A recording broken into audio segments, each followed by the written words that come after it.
Okay, then I'll wait for that question. I'll come. So they had one plane. The Egyptians attacked. Israel had nowhere to stop them. One man got up in a single engine plane and threw soda bottles out of the plane. Through soda bottles. Soda bottles. The big old soda bottles you had to push to get the water out. Because when those bottles fell out of the plane, they made a whistle. And when the Egyptians heard the whistles, they thought it was bombs, and they fled.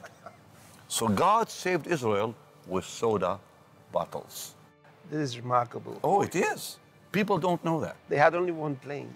One plane, one cannon. And not much besides that from weaponry. Because the minute Ben-Gurion made the announcement, the Arab armies attacked. Golda Meir didn't have much time to get, it was such a tight time for them.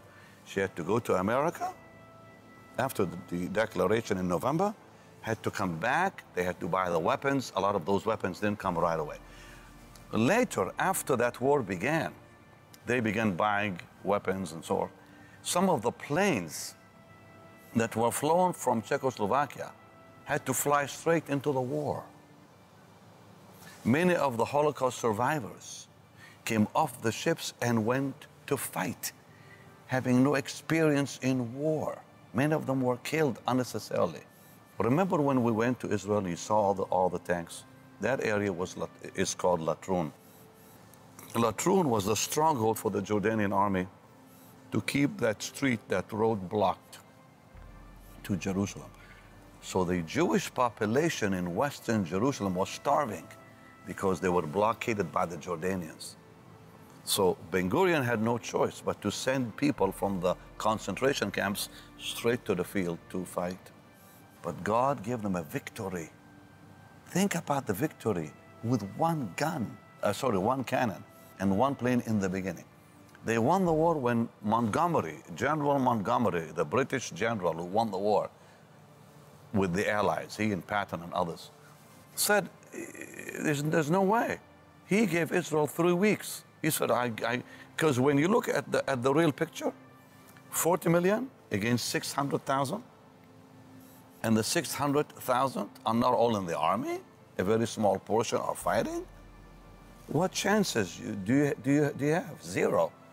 If you look at the picture, the natural picture. He said, 3 weeks later, they'll all be dead. It didn't happen because God was in it. Amazing.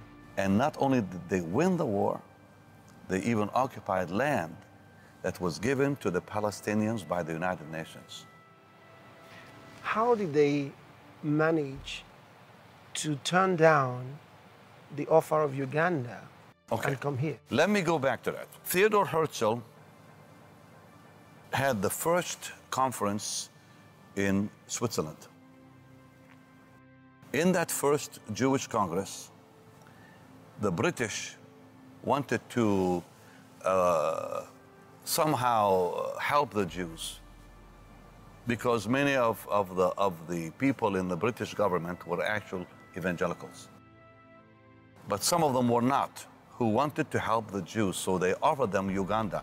He accepted Uganda because he never thought that